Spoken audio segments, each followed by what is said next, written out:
In today's video, we're taking a look at how to replace your watch band easy and simple.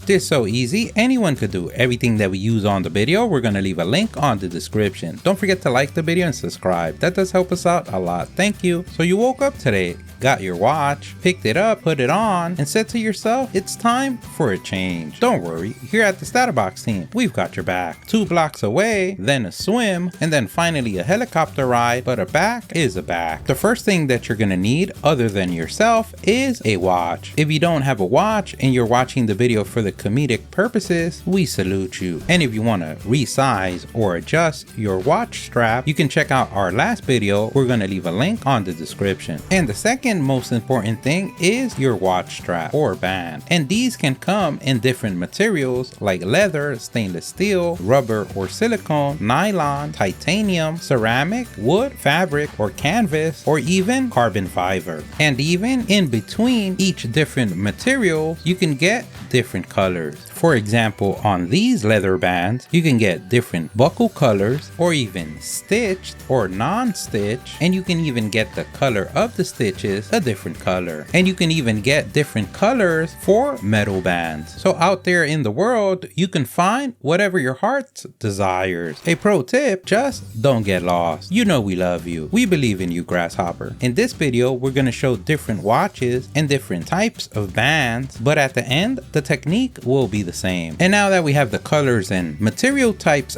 basics, as well as different price ranges, we're ready for the next thing that we're going to need. And that is something sharp or pointy. You can use a spring bar tool like this one, which you can buy for a few dollars, or we have lately noticed that many watch bands are coming with it included. But you can also use anything that you find on the household, like a push pin, like a paper clip. But if you want to step up your game, you can even get an adjustable spring bar tool. And the next important thing that you're going to need is something to protect your investment, because the last thing you want is to go from the mood of having something different on your wrist to having something different on your wrist, but because it's broken. So that can be your loved one's favorite t-shirt, a watch cushion puck like this one, or even if you want to go all out and get yourself a silicone repair mat like this one that has magnets on the sides. It has scale rulers, part storage, with and without covers. We'll leave links on the description of the video. Just a pro tip, no matter which material you're using, you always want to make sure that you don't have any debris or dust on it, because you will have a new look. It's just going to be the scratched up look. But don't worry, Grasshopper, I heard that's a thing nowadays. And now you're prepared to take on your victim, I mean your watch. And to be able to do that, the first thing that we need to do is remove the band from your watch. And here is where we find ourselves with the first watch band technology. This is the easiest to remove, and different from the traditional spring bar located at the end of your watch band. This one, it's a quick release spring bar, and most of the bands are coming this way. Or when looking for your new band, you can make sure that it has a quick release spring bar at the end. The good thing about these ones are that you only have to push in the quick release lever to the side that would compress the spring, making the spring bar smaller, and at the same time creating more space for your watch band to let go of the death grip it has on your watch. So basically, inside of your watch lugs, there are some pinholes where one of the sides of your spring bar goes in, holding your strap in place. And then let's say by sliding your quick release spring bar lever, that would make the spring loaded shoulder come in, therefore coming out the pinhole on your watch lug, and then your strap releasing the death grip from your watch, aka some kind of science. But let's say your watch wasn't fortunate enough to have already pre-installed quick release spring bars in the straps, then our second type of technology actually comes in the watch housing. If you notice on the outer sides of the lugs on this particular Seiko, the pinholes are machined all the way through. So that means you would be able to see them on the outside and on the inside. So that means taking our shiny torture tool, I mean our spring bar tool and repeatedly puncturing your wrong video, and inserting the pointy part of your tool, paper clip, or push pin in the hole would in the same effect as the lever from the quick release spring bar would push in the shoulder of your traditional spring bar, collapsing the spring and the shoulder towards the inside of itself, making it smaller and once again creating the space for your strap to let go of the death grip that it has on your watch. And that's a quick science guide on marriage. I mean, love, love, love.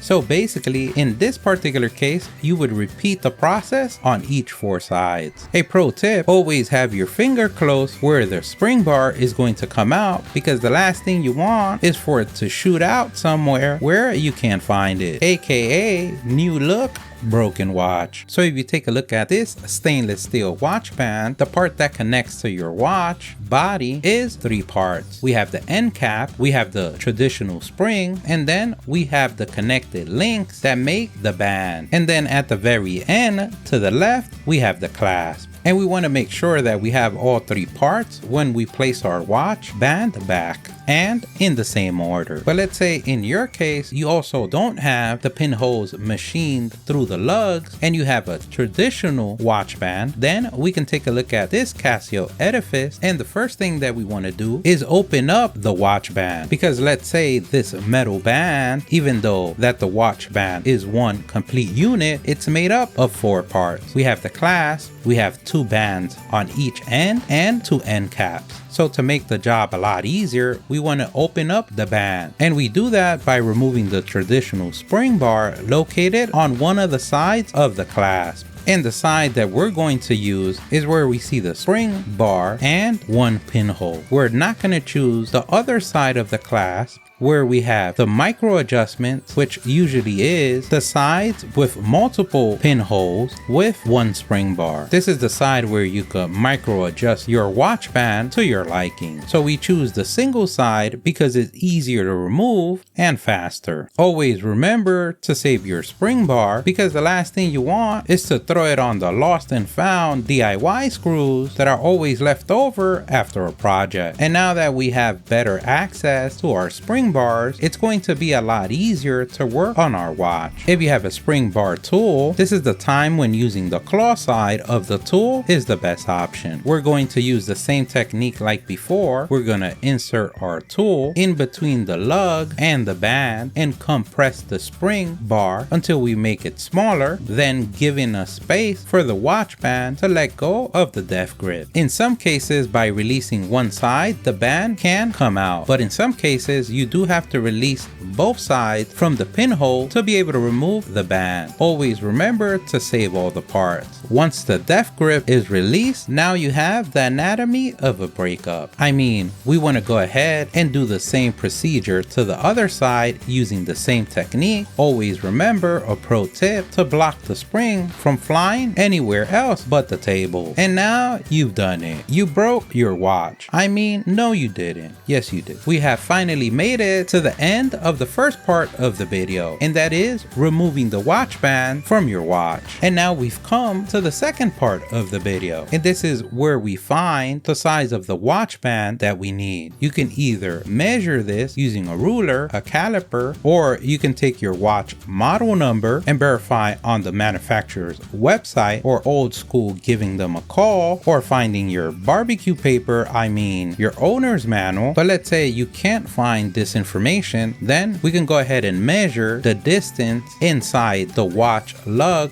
from one side to the other, and this size is measured in millimeters. If using any other type of measurement like inches, centimeters, you can always convert this to millimeters using online converters. In this particular case, we get 22 millimeters. Another way of finding your band size is looking in the strap itself. As you can see on this leather strap, we can see the markings for 22 mm. But let's say you still can't find the size of your band, Then you can also measure your watch band. You can do this by measuring the part that goes inside of the lugs of your watch. Remember not to measure the spring and just the band. As you can see here, we also get 22. But now that we found ourselves on a catch-22, but at least we know the size now, we're ready for the next step in this endeavor. Now we're ready to install our first watch band. As you can see, this leather strap has a quick release lever, so it's going to be the easiest of the bunch. And remember, when installing a watch band, the short band typically goes on the top side of the watch, while the long band goes on the bottom. So now this is the part of the video where we reverse engineer our way to glory. We're going to take one side of our watch band and place the pin or the shoulder inside of one of the pinholes on the lug. We like to do the non-quick release first. Then once we have it in, then we want to press and maintain our quick lever inward, making the spring bar shorter, giving space for the leather band to go to its home. And you want to do this last part slowly because you want to wiggle around and not your body, the strap, until the shoulder or the pin goes in the pinhole. And you do this slowly because you don't want to over wiggle just like in dancing, and then the spring bar comes out the lugs. And then you would have to start the whole process from the beginning. Once you feel it go in or hear it, you want to tug at the band and the watch gently to make sure that it is not going anywhere. And now you know how babies are made. I mean, we're ready to do the other side. We're basically going to use the same technique as before. We're going to get rated X and insert the pin in the pinhole of one side. Then on the other side, we're going to press and maintain press our spring bar lever until we insert our strap in between the lugs, letting go of the spring lever, letting the shoulder or the pin go in the pinhole of the other side of the lug of the watch. Once again, wiggling our body, I mean our strap, until we feel or hear it go in. We tug a little bit gently on it just to make sure that it is not going nowhere. And now that's a death grip. You're married. I mean, you're in love.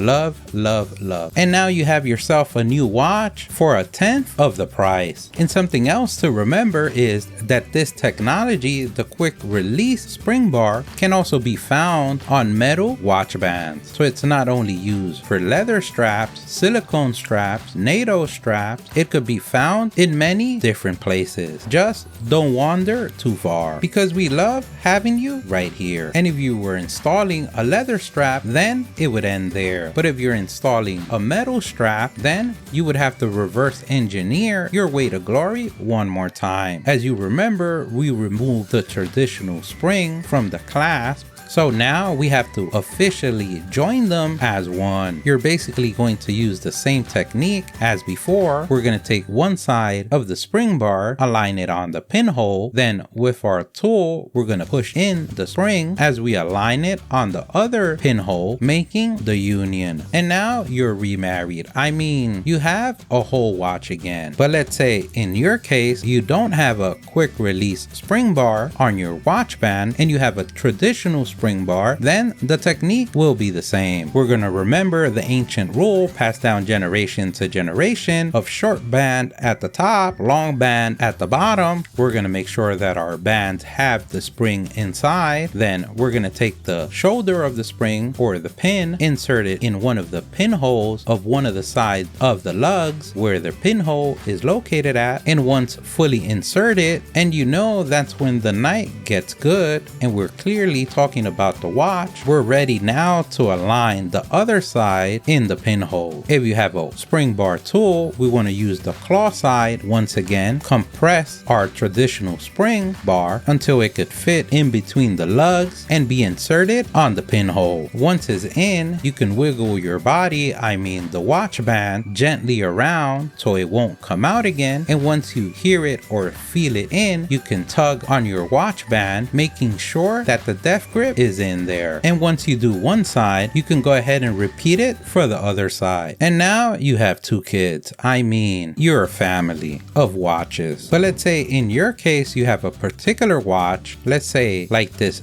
G-Shock, which is a metal G-Shock, and it's also from the Casio family like the one before. Even though that it might look a little bit more intimidating, you'll notice right away that it would be the same technique as before. The only difference is that when removing the watch band, you might see 3 spring bars, but the one that you want to remove always is the one closer or inside of the lugs. So as you can tell on this one, we have a pair of spring bars at each side of the watch band. Those are the ones we don't want to remove. We want to remove the single ones right in between the rubber lugs. Just like before, if you're using the spring bar tool, we want to use the claw side. We want to compress it until the spring bars compress inward and become smaller, letting go of the death grip. And as you can see, different from the other ones, by just doing one side, they would come out easily. Always remember, a pro tip, to have your defense game on, because the last thing you want is for that spring to fly away and you go from a good watch to a strapless one. And remember, if it does happen, you can always buy new spring bars online. We'll leave links on the description. We would go ahead and do the same thing for the other side, and now your watch is fully broken, but it does look different. So as you can tell from this particular watch, different from the other watches, the bands are not flat. It does have a triangle shape, but most importantly, the bands for these watches need to be bought by the type or model number that you're going to use. So even though 2 watch bands might have the same size, and that is the distance in between the lugs, they may not fit correctly. So you want to make sure that you get your watch band according to the model of your watch. As you can see, these are quick release spring bars, and as you can see at the ends, the connection part is not as wide as the band itself, but the installation would be the same. It would be the same technique. The only difference is that when aligning one side, you want to make sure that the triangle is inserted correctly in the triangle, and that is physics at its best. We always start on one side, we make sure that the pin is inside the pinhole, then we press the lever to compress the spring, wiggle our bodies, insert the other side, let go of the lever, and once we hear it or feel it go in, 9 months later, you have a baby. I mean, we gently tug at the band to make sure that it's seated properly. Once we do one side, we're ready to do the other side. If yours are not quick release, then you can use the same techniques that we've used previously to install it. You would just use the claw side from your tool or your paper clip, or you can even use a small flathead screwdriver, compress the spring and place it in. And now you've done it. You went from a metal G-Shock to a plastic one. Not only we made it look good, but now it lost value. You can pat yourself on the back for a job well done. You are the strap master of your neighborhood. Don't forget, if you liked the video, please give us a thumbs up. That really helps. If you have any questions, place them in the comment section below. Either someone on the StatUpBox team or someone on the YouTube community can help you out with an answer. Don't forget to subscribe, follow us on social media. Thank you for watching, and here's a link to our latest video.